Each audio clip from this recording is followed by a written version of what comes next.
Hey, and welcome to another episode of Say You Look Tired. I'm Martin, just Dan. And yeah, both had a decade each inside the classroom. And now we start this podcast just to help you a little bit with your well-being, with your mental health, just to help you just survive the school day just a tiny little bit. And this episode, I thought we could talk a little bit about boundaries. We touched on them in the last one. But I say we're going to talk about boundaries. We'll probably both talk about our journeys in teaching. But I think it's quite interesting with them because you probably spiraled and lost your way with boundaries and then built them rigidly and fixed them in so they work for you. I find I was almost at the other extreme where I had such a nightmare first experience in a school that it made my boundaries almost set in without me really trying to. And it was only when I looked back later, realized what boundaries I had. But to me, I think with boundaries, it's when you set them up as well. So you put yours in intentionally, and I almost did mine, not intentionally where I was like, oh, for this, but I knew what I wanted to do and I needed to put these boundaries in place because of it. And it was almost for me like habit stacking, like, you know, where you'll add something to something else so that you keep it. I made a commitment to going to the gym. Now, I used to go to the gym with my uncle at night at 7. So I had to be at the gym for 7 because I was meeting someone there, which meant all the boundaries had to be in place. So if for that to happen, I needed to be home by 6 so that I had the hour to get sorted before I went to the gym and get everything ready, which then meant that I had to leave school by at least 5 o'clock so that I didn't get hit in any traffic or anything like that. So all my work needed to be done by 4:45 so that I could be out the door and ready. Where yours, I think, was the other way around, wasn't it? You wanted to put no boundaries. No boundaries. But when you did, Wide open. You went, right, well, I want to leave at 4:30. Where mine was almost the opposite of like, I was leaving at 4:30, 4:45 because I had something. And it was the same with the weekends. Like, I did have really good boundaries with school. But again, it wasn't that I was intentionally saying, I'm not going to work on the weekends. That did come in later as I was thinking about it more. But I wanted to make sure I was still having that social life with my mates. And I go away and we follow Everton home and away. Now, because of that, it's got a set schedule. Like there is a set time when you go and on the weekend. So I couldn't do work on a Saturday or a Sunday because I wasn't there. And to me, that's the big thing with boundaries. I think whether it's you're setting them intentionally or whether they're coming in kind of accidentally like I did because of something I wanted to do, I think you've got to stack them with something. There's no good saying, I'm going to leave at 4:30. You've got to put something in with it. Absolutely. Do you know, otherwise 4:30 is going to become 5, going to become 5:30, going to become 6. Now, whether that's going to the gym, whether that's meeting up with family and friends, whether that's because you've got to pick up your own child or whatever, I think when you create boundaries, they're going to be super powerful for you. And everyone knows how powerful boundaries are going to be. But creating them is the hardest bit. Yes. Finding your why you're doing it. And I felt in my early days, I would have justified it. Why? To somebody else, not to myself, to somebody else. And I had no boundaries. So I went into it blind, no boundaries. And because I had this thing, I used to be such a people pleaser. I still can be to a certain extent. I think every teacher is. Yeah. I truly believe that's why you come in. To be a people pleaser. Yeah. That's why you become a teacher. I just wanted to always impress. And like my head teacher, I wanted to make sure that everything I did had bells. At one point, everything I did had to be bells and whistles. Totally. Yeah. And, you know, there's that quote where, you know, if you bring gas into a room, it'll fill the space. And if you give, if I had no boundaries, the work filled all my time. Yeah. Because I let it, because I had no boundaries in place. I had no boundaries around getting up in the morning. I woke up to work. Yeah. And then I would see my friends at the weekend on a Friday night or a Saturday night. And I would go out and have fun. But all the rest of the time was thinking about work. Yeah. And then doing the work, like I said in the previous episode, when I woke up on a Sunday, it was to work. Yeah. Because I had to. And because I had no boundaries in place to say, I'm not working on a Sunday, I had no reason to not work. Yeah. And then because I felt like the to-do list was so long, like there's always, now I can look back and with my boundaries now, I know that the to-do list is never going to stop. It's always there. Never. I always thought I'm going to get to the end of it one day. Here we go. I've solved all the issues. Isn't life great? And that's not going to, it's never going to happen. And it took, my out the door at 4:30 thing started actually before I joined, before my like wellbeing journey. I tried it once before. Like you try it once and never tried sticked. it and never stuck to it. So I was like, I'm going to leave at 4:30. And mine was more out of I'm putting my foot down. I am annoyed. I'm leaving at 4:30. And I did. And I remember going to the door of the school going, I'm going to get found out. I'm leaving at 4:30. They're going to come after me. And I remember getting home and the chase was on. No, it wasn't the chase. It was something else. Deal or No Deal with Noel Evans was still on. And I remember getting home. I was like, oh my God, what am I doing at home? No, I know it sounds stupid just to check out this. Like, did your school have times that you had to stay? No, so like everyone else stayed. But on that, there was one person though that did do this to me one time, which ended out the door at 4:30 for me because the judgment. Yeah. And I was like, now I would question that. I would do it back. Yeah, I think it's mad because I will be honest, like the fair I've been in a school like that. It lasted 3 weeks where the head was like that intention with it. But the school I stayed a decade at, I think it tells you a lot about schools, about how long the staff have been there. Yeah. So to put in context of the two, the first school I was in where I lasted 3 weeks, the head went in the year before and had to hire a brand new set of teachers the next year because every teacher left that year. I was the first to go out of this new wave he hired, but I think out of 8 that he hired, I think only 2, maybe 3 max stayed till the end of the year. Goodness. Everyone else left during the year. To put in contrast with the school where I stayed at a decade, I think there was only 1 teacher who joined after me.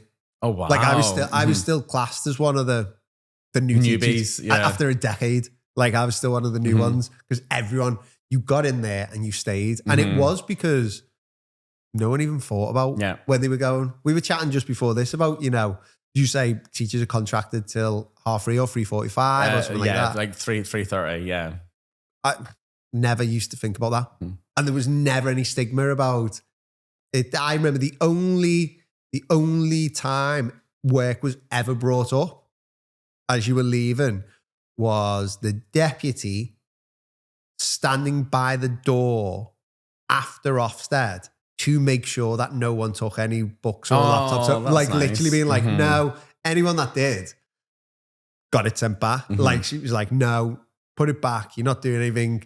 And then she laughed as I come because she was like, what's up? She was like, what's up? She was like, the only one who's come out with like anything. I was like, out the door, bye. Well, that's good. But that was the only conversation we ever had in school, I think, about balance or boundaries, because everyone just kind of had that relaxed atmosphere in the school. And I do think the culture builds it. But that's why I was curious there, because I know a lot of schools where they will impose, you've got to stay till 4 or you've got to stay till 4:30.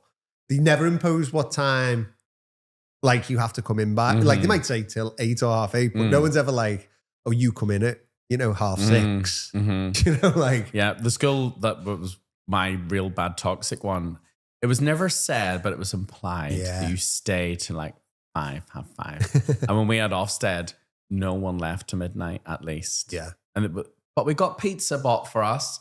And I remember, even though then I was 23 stone or whatever it was at that point. Just wouldn't take it. I was desperate for a slice. And I was like, I'm not having any of that pity pizza. I don't want it. And I was starving. So I had to like make my flapjack last. I was about to pass out, to malnutrition. No, but it was crazy. But it wasn't said. But there's all these little... It's funny how it will never actually be said to you, but you have the feeling, you get the feeling. And if someone above you, the leader, has no boundaries themselves, then it will trickle on down. Like when I got my boundaries in place, I always felt like I was setting a good example the last few years to my team as a senior leader of out the door at 4:30. I think it is. I think it's massive in that way, because I say I work with a few heads now, and I say to all of them, like, one of the things they need to remember is they are the example. Because I'm a true believer in your school becomes whatever your head is. Like, so if your head is leading by example and they are showing that boundaries and that work-life balance, then it's going to filter through the school. Yeah. If they haven't and they're always working, everyone expects that, oh, we've all got to do this and we've all got to do that. I'm a big believer in that heads need to have that boundary and show that work-life balance, but at the same time, also talk about it. So that it doesn't seem that the head doesn't care, because all heads care, but showing that like, this is why I'm doing this. This is how we're making sure this gets done. We're cutting out this because we don't need it. I think that shows that I'm having a lunch break, even if they don't have it at the same time. So our head used to, after helping the dinner hall.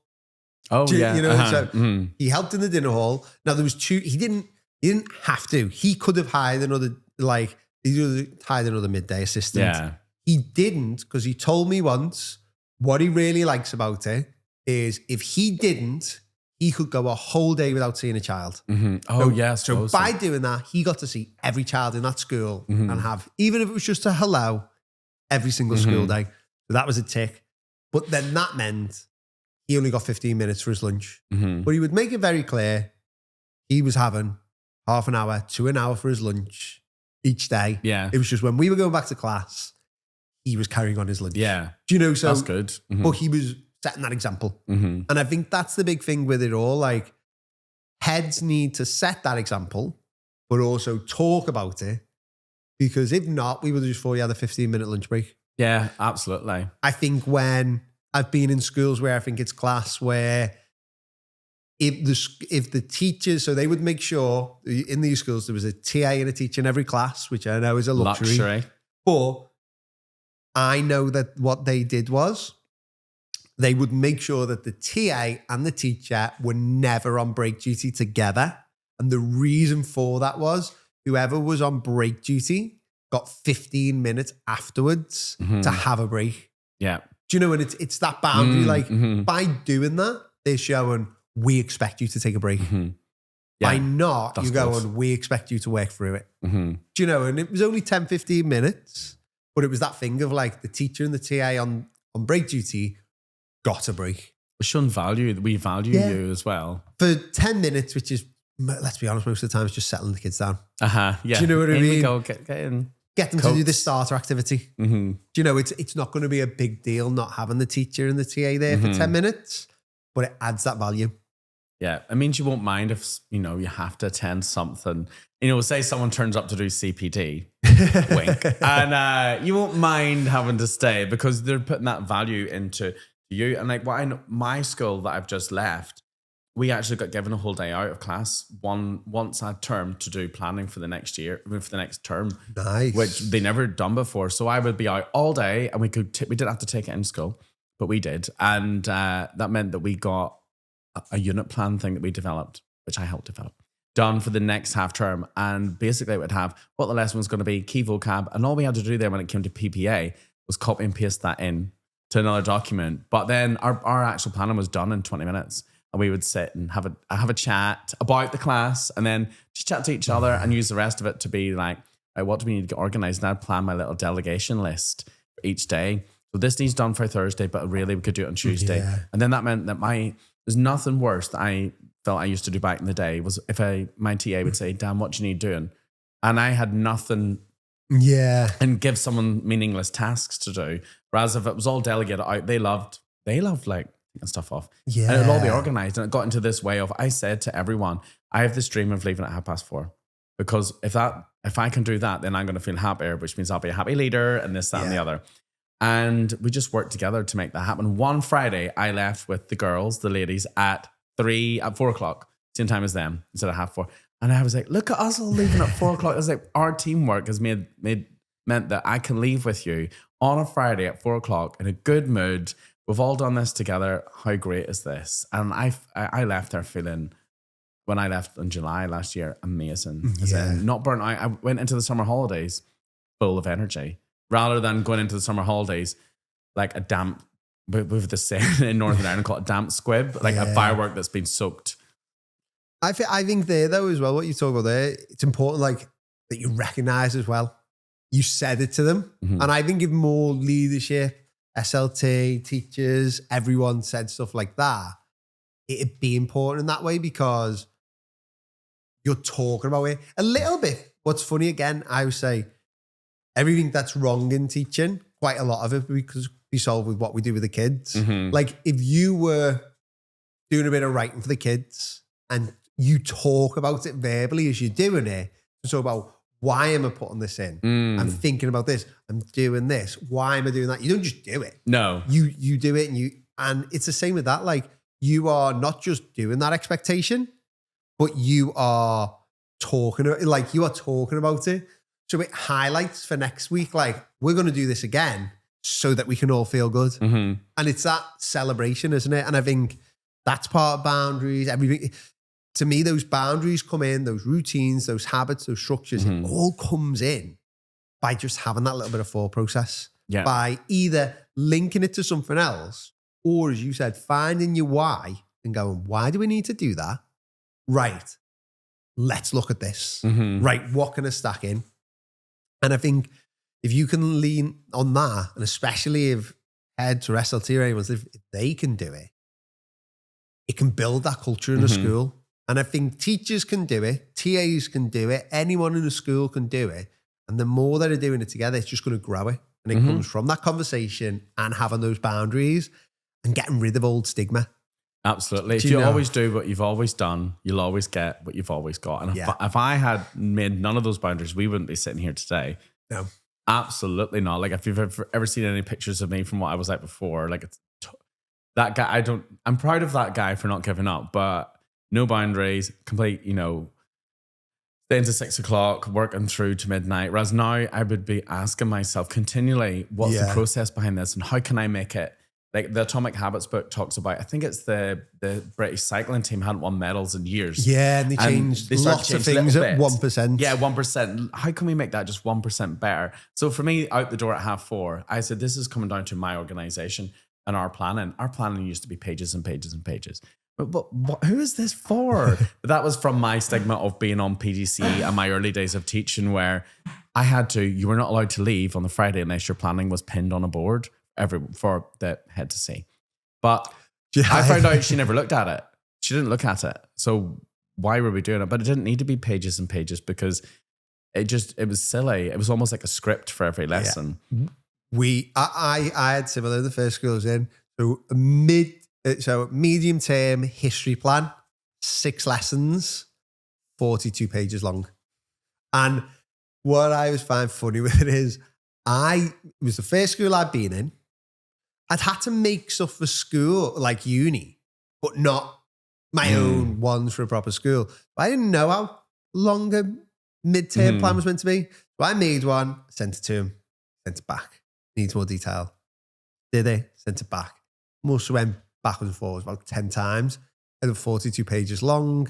You had to pin it up in your classroom. But he would come out and he would come in, he would take it and he would look at where you're up to in that lesson. Had to have when you had took a breath on it. Everything. And breathe. But the one thing which really got me was I didn't know how insane it was till I left and I was on supply. And a school was were looking for someone just for 6 weeks. And they said, oh, we really like you in the class. We're actually, someone's going off on sick. They have an operation, going to be out for about 6 weeks.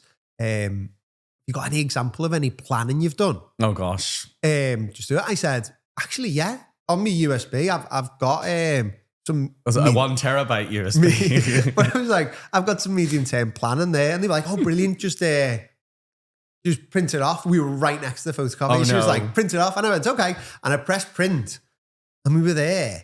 And and she went, it must have been about 10 pages in, and she went, what's this? And I was like, oh, it's a 6-week history plan.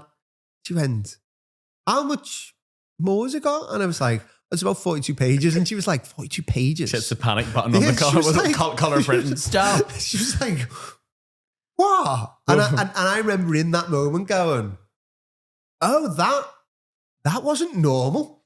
Like, I thought like they were all like, And I just remember like, it is that thing of like that culture with planning. Like, but we had to send our planning on a Friday night and he would look at it before Saturday morning and send you notes about what you had to fix in your planning.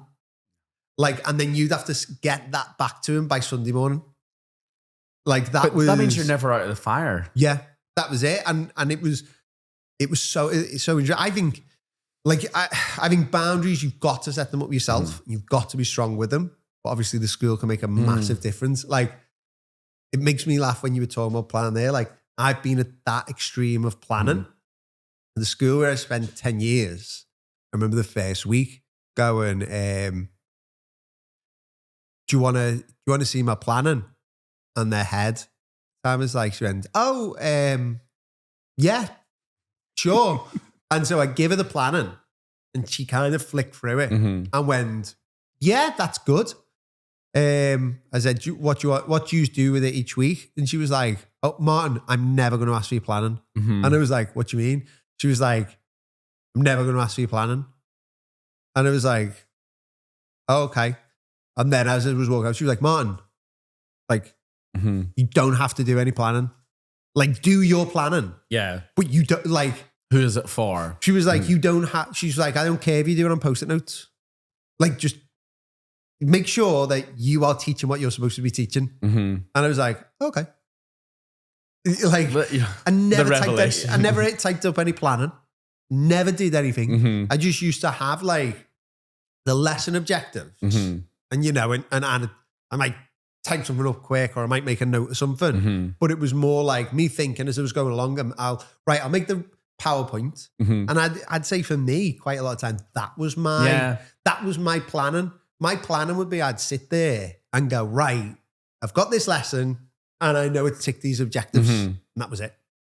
Planning. Never typed out on a grid, never put into a document, never put in a form. I went from like a 42 medium term plan, weekly plans being sent on a Friday, checked on a Saturday, to I just trust that you're going to do it. Do you know what I mean? And that's amazing from him being a leader. Oh, it's that balance between them. And to me, like you've got to have, I think, your own ones. You've got to learn the rule book. Like we were talking about the Burgundy book before. There's all rules. Ofsted can't ask for your planning. No, they're not allowed. Your head, I didn't know at the time, your head teacher, they can ask for it in an NQT or an ECT now. They can't ask for anyone else unless they're in special measures. No one can ask for your planning. Yeah. So don't stress about it. And I think, can they dictate how you plan, or is it? No, that's right. It's all on you. Because I remember we changed that a couple of years ago and it was literally basics. the weekly plan is basic. Because I said to myself, no one has time. No one has time. And I'm not going to look at, I do the plan, I don't look at it. I just want to know what's happening tomorrow and then just do my little delegation list. But it's you know what you're doing. Yeah. If I had a new member of staff come in, yes, I would maybe do a little bit more and talk them through it. But it got so refined. It's like we were just saying about the cycling team. What they looked at like the outfits they were wearing and made sure that they were made from a different material. And then they looked at the tires and then they looked at the saddle and then the helmet. We just looked at take one little bit and think, how can we refine this? And then it got to the point where Monday was SLT meeting and it was dragging on to 5:30, 6 o'clock, but there was no agenda. So I was like, let's put an agenda in place. And then if there's, say we've got 60 minutes, it was supposed to begin at 3:30. People weren't trickling in to 4 o'clock. Yeah. And I'm sitting there. My friend Christina said to me, hey, that I used to zip my coat up at 4:30. And that was just me making a stand. But, when we did put an agenda in place, it meant it could end at 4:30. Yeah. Nobody wants to be there any longer. Some of them had kids they had to get and they're always rushing out the door. I felt like pretending I had one. I had to go pick up Sean. Sean needs me to get him. Sorry. You're seeing that thing in Titanic when he gets on the boat. I've got a child. That was me. That just fixed that. And then staff meeting, like I had a chat with my head teacher and she was like, you don't need to be in for these ones. Like we said in our other episode, instead of me sitting there staring at the wall, meant that I could have a staff meeting and I always planned it to end at 4:25, 5 minutes to get out the door. And that was just me working smarter. And then, it comes down to things like using your TA. I know not everyone has one. rather than thinking of something that's meaningless, look at your plan. What needs doing? Plan it from work backwards. Well, that if it's for Thursday, get it done on Wednesday. Yeah. If it's for Monday, Friday, which means that you're already coming into Monday with things ready to go. Oh, yeah. That's it. And I think even going back to what you're talking about in Atomic Habits, I think that British cycling team, it's such a great analogy. 2 reasons. One, obviously, how they changed it and they made everything 1% better. But I think from the other point of view as well, which I've told people this and had this comment, and I've seen it online as well. When you talk about how the British cycling team didn't win any medals, and then they made all these little tiny tweaks and then went on this like historic run with it. First comment that you'll get a lot of time is, yeah, they were on steroids. Oh, yeah. Uh-huh. But so were all the other teams. Mm-hmm. Like, so were all the other teams. And all the other teams, and they were on it when they weren't making these changes. Doesn't matter. You know, it's that thing of like, well, we'll just be negative about that. And I think that's a lot in teaching with boundaries as well. Like, you talk about putting these boundaries in place. It's like, yeah, it won't fix it. Yeah, of course it won't. It's not going to fix it, but it's going to make you feel a little bit better. You feel a little bit better. You can do it. I bet. I know, like, I had a really good work-life balance. By the end, I know you had a really good work-life balance. I was still stressed from school. I bet you were still stressed from school. It was a different type of stress. It wasn't chronic stress. Yeah. It was a different kind of, what was that that happened today? There is still that massive problem with the education system, but you don't have to like go, well, I can never make it perfect, so I'm going to let it destroy everything. Instead, it's building it. And I think for a lot of people, if you are really struggling with those boundaries, go and find something to do. Doesn't have to be fitness. Doesn't have to be like, go and find something that you want to do. Maybe it's going visiting a friend each week. Maybe it's, you know, joining a pottery club or a reading club or a book club or whatever, where you've got firm boundaries where like, oh, I've got to go and do this at this time. On the weekend, I go and do this and I go and do that. And it's, to me, it's building those boundaries in. Is it going to be tough when you've got a kid? 100%. 100%. Oh, wow. Yeah. But you can still build that round, and it should almost be like, well, no, I've got these boundaries, so I don't have them. Do you know, like, so I'm not going to work that late. Like the amount of teachers who will just end up just the job becoming their life is such a problem. And that's where it has to solve. Yeah. My whole life was teaching. That's all I did. Teaching. And I had like a Friday night or a Saturday night to go out with friends. But as soon as that was over, teaching came back in again. It's like the gas filling the room. And my whole identity was being a teacher. And if I felt like I wasn't doing well with that, then I had nothing left. The year that really helped me get my out the door at 4:30 solidified was because I booked myself to do a marathon. And I had to do the training.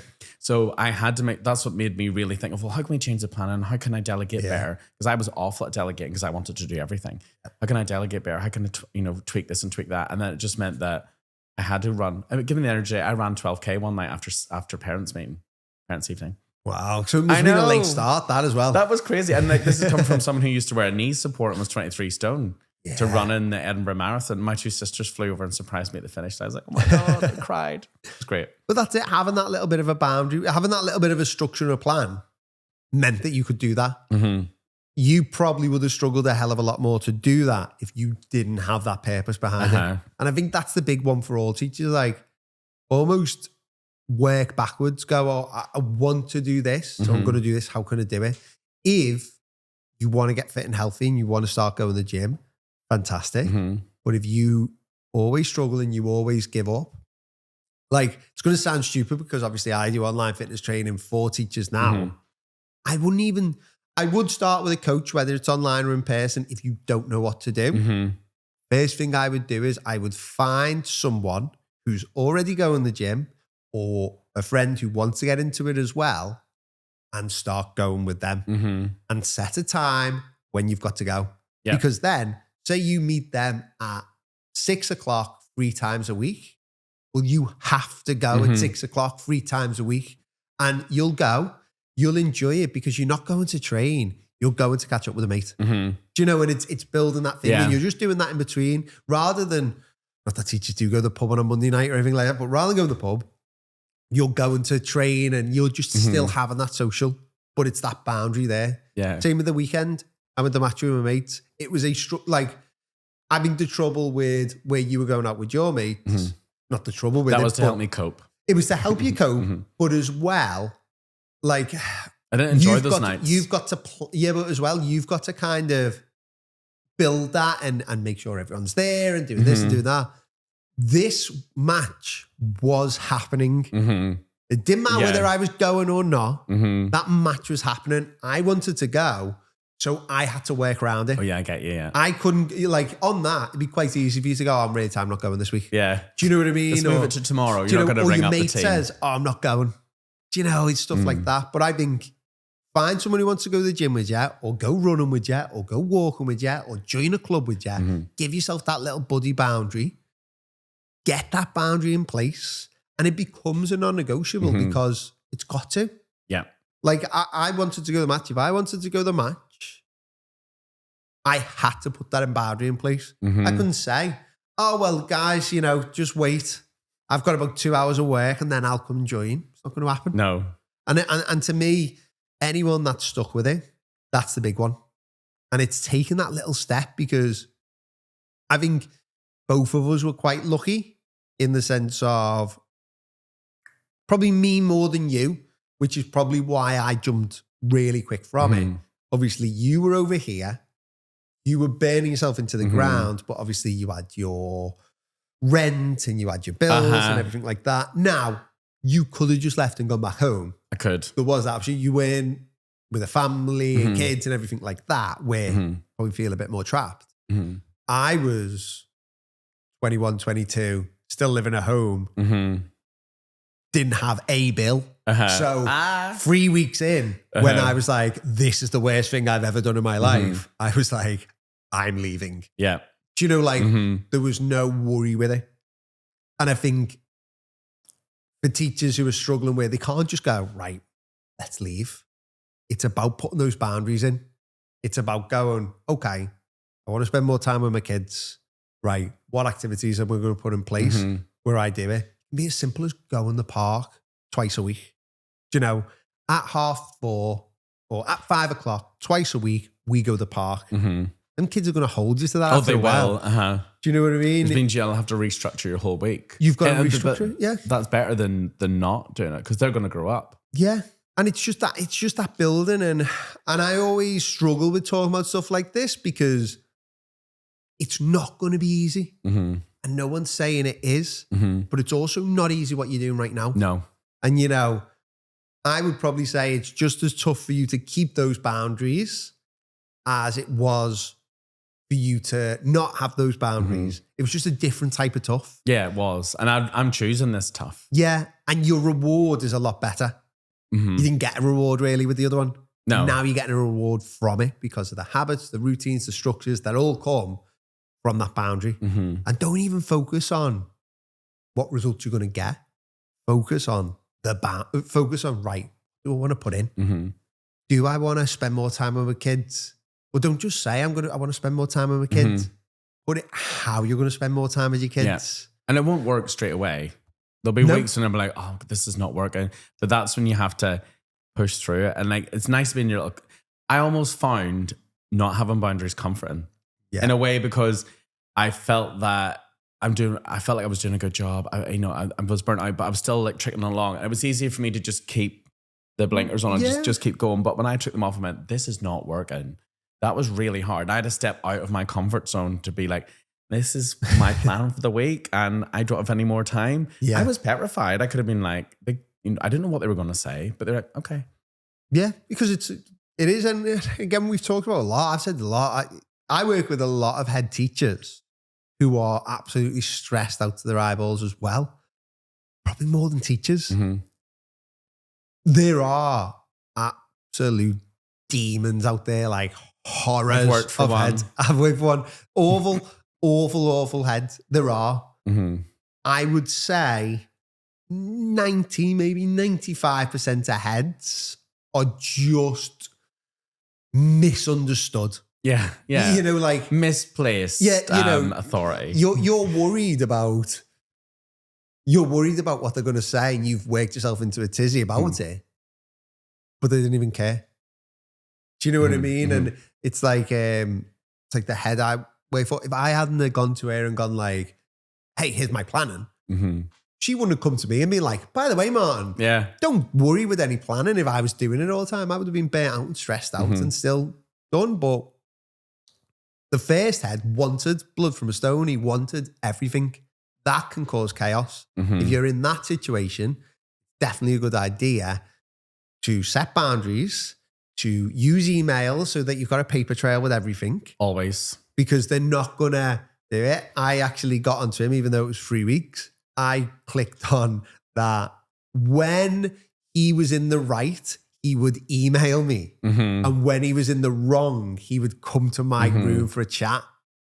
So then one of my uncles told me, whenever he comes to the room to have a chat, email him a question back afterwards. Oh, that's good. So you go, by the way, Martin, I need you to do this, and this.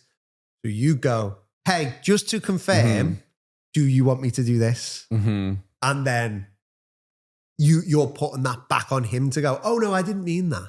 And this, but to me, it is that thing of there are nightmare heads, and I'm not saying there's not. You've worked for one, I've worked for one, everyone's worked for one. But there are a lot of really good heads out there who maybe just don't see what your stress is because theirs is so high as well. And sometimes it's about highlighting it, but it's also putting your own boundaries in.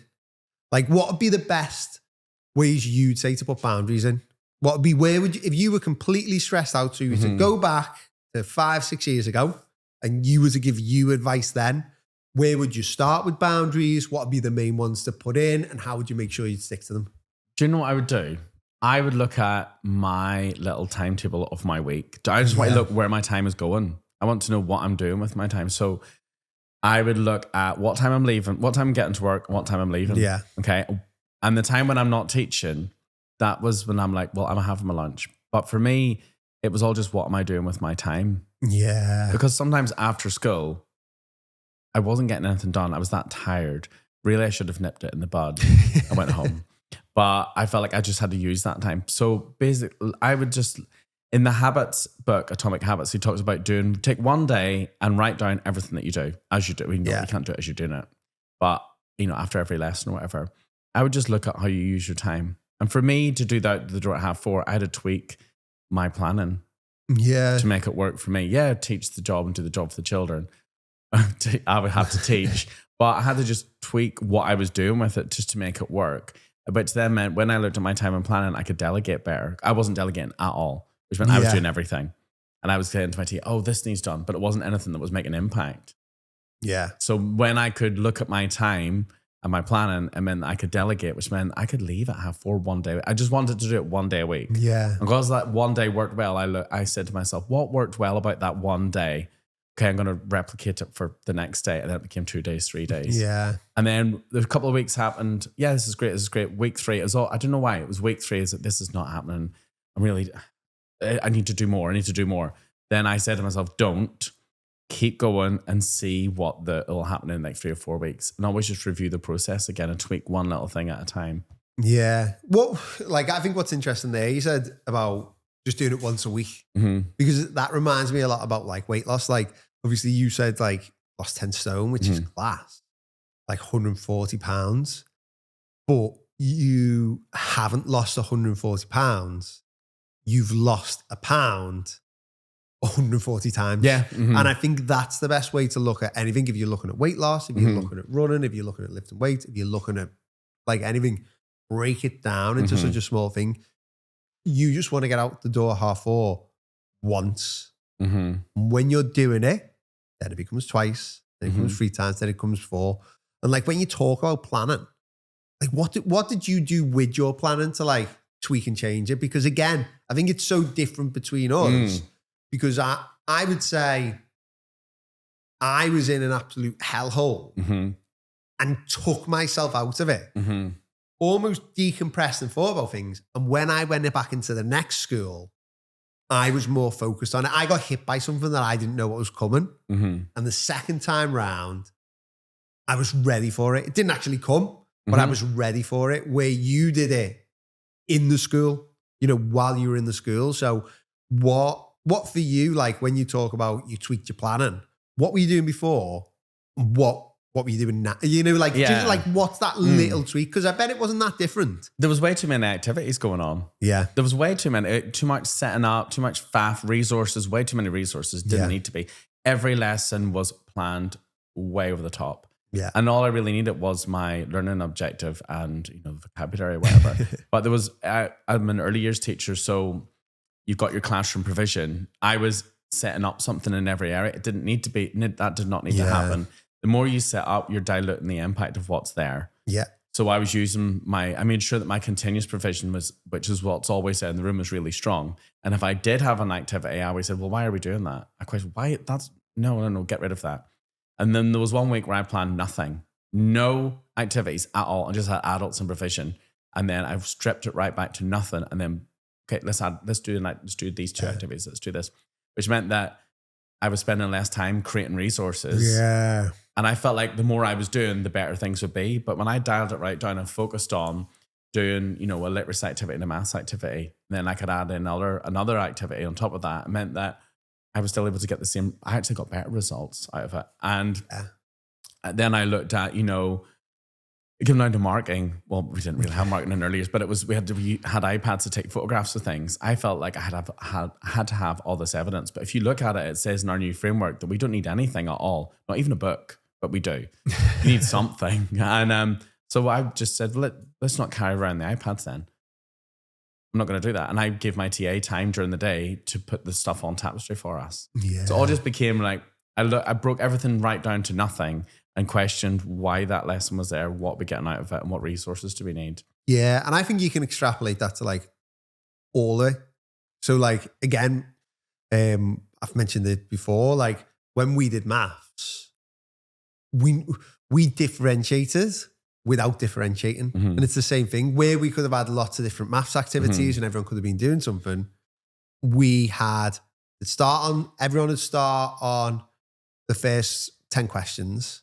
Now, generally we would it'd go up in scale. There'd be like 100 questions, another 100 questions where they all got harder, but we had a bank of them. Yeah. Just bang, done. But the kids would answer 10. They got enough right. They go on to the next one. They keep going up and up and up the scale. And they keep getting harder and harder. That took 5 minutes.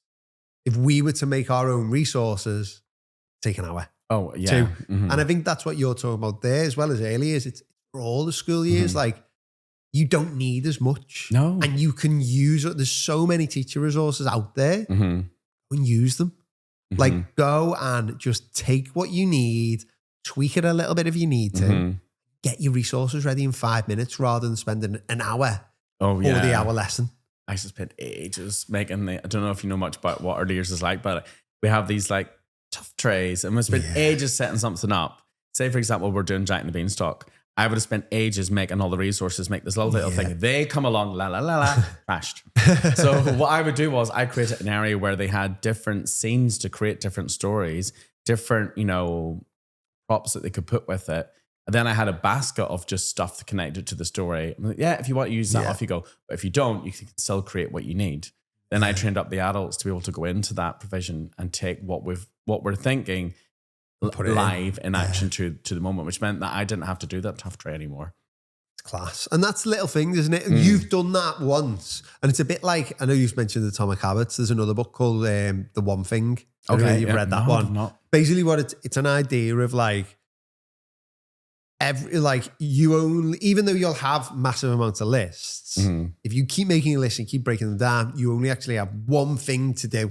If you get that one thing done, your day's done. And it's all about thinking smarter, not harder, like everything that way. So with that tough tray, rather than every day you having that task where you've got to make that, you have took a step back and you have gone, right, this is how we can do this.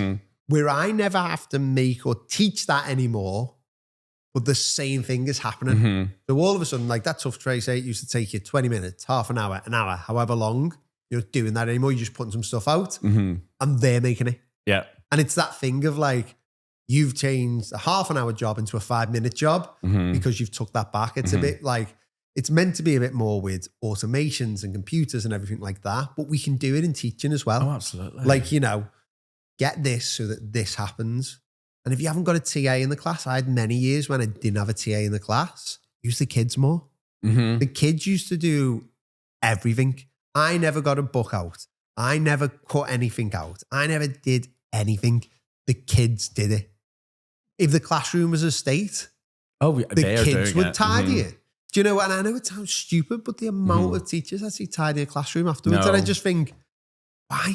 I said to them, I am not touching a single thing in this room. Obviously, at the start of the year, I have to show them what to do. Yeah. I'm in there. But I said, if we all put this effort in now, this is going to pay off. And I held them to account. I'm that strict where if I went to the felt tips and I found a colouring in pencil, no. I was like, this is a visual eyesore. That's it. But I think that's it. Like, go through your week, plan it out, link your boundaries onto something else so that you can't break it. You might not need that all the time, but you're going to need it at the start. And I think more than anything, which we've probably not talked enough about, is that permission. Like giving yourself that permission that you're allowed to. Yeah. It sounds mad to say you are allowed to have a break. It is your life. Like, but you're allowed. Yes, it's an amazing job. Yes, it's having a lot of impact. It's just a job. And I know it sounds cruel to say that, but it's just a job. Doesn't matter how long you've dreamed about doing it. Doesn't matter how much impact you're making. Doesn't matter how much like special relationship you've got with your class. It's just a job. It's just a job. And you giving your life to it is saying that those children's lives are more important than yours. Your life isn't more important than theirs, and their life isn't more important than yours. They're both at the same level, and yours shouldn't be detrimented just because you think it gives them a better one. It should be about you having that balance so you can teach them because that's what you're there to do. And I think once you give yourself that permission, it's easier then to go, okay, this is a job and I'm going to have that boundary, and it's okay for me to go at 4 or to go at 3:30 one day 100%. and not do anything at the weekend and not feel any guilt, you know, and I think the more teachers that can do that, the better it's going to be because the more life is going to come together and you're going to actually get it, and school's going to be a better place. The environment's going to be a better place. To me, it's just one of them where it's really tough at the beginning, but you've got to do it. The best things in life are hard. Yeah, 100%. And once you get through them, like you say, you'll feel so much better and want to be there. Like I wanted to be there the past 2 or 3 years rather than like, get me out of here. Yeah. And I think the children, their results were much better because I was present. They're going to be like, no matter how good the gadget is, if the battery's flat, it's not going to work. Same with teachers. If you are exhausted, if you are burnt out, if you are fed up, if you're there, like you said, you were in the past thinking, God, can't wait for these kids to go so I can do my proper work. You're not going to turn up with the same energy. The kids aren't going to get the best you, and you're the best resource in the class. It's that, to me, it's that no-brainer of like, putting boundaries in is extremely hard. I will grant people in some schools it's harder than others, and I'm not saying it's not. In some lives, it's harder than others, but you've got to do it. You've got to do it because no one else is going to do it for you. And no one, I would say as well, no one else in school should be checking. I will be big on it. I think it's up to a head teacher to provide the right environment for a teacher to thrive. It's not up to a head teacher to check that teacher is thriving. The head should put the environment there and assume that everyone's going to be an adult. That's the bit, that to me should be a massive one with it, that everyone's going to be an adult and everyone's going to look after themselves. And I know it's tough. I know it's hard, but you have to do it because if you don't, you're just going to damage you, your family, and all the kids in the class, and probably create a toxic work environment. Oh, yeah, 100%. And life will pass you by. That to me is the big one. But to say, I think boundaries are super important.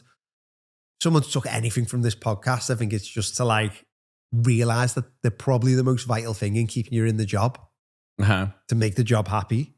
And it's just, if they've found little slivers of whether it's stacking it, whether it's giving themselves that permission, whether it's just thinking about... Just giving it a try. Yeah, it's knowing that it's not going to be perfect to begin with, but it's important that way. But no, I think we'll probably wrap this episode up there. Yeah, I'd love that one. If you do start a new boundary, let us know. Yeah. And I think it's important as well. Like, obviously, we're both on Instagram. I know you're more on Facebook as well. But sending messages to us if you're struggling with stuff as well. To say, hey, struggling with this, struggling with that. Like, what advice have you got? Because everyone's in different situations. We've given loads of scenarios here and we probably haven't even scraped the surface of them. No. And it's that thing of like, sometimes having someone to chat to, having someone to talk to can be powerful with it. So yeah, we're here. Yeah, we're here. But yeah, hopefully you've enjoyed it. Send it to someone who you think might need it. 100%. Yeah, you know who they are. And if you can like it, share it, comment on it, that could be amazing as well. But yeah, we'll wrap it up here and we'll speak to you next week. Bye. Bye now.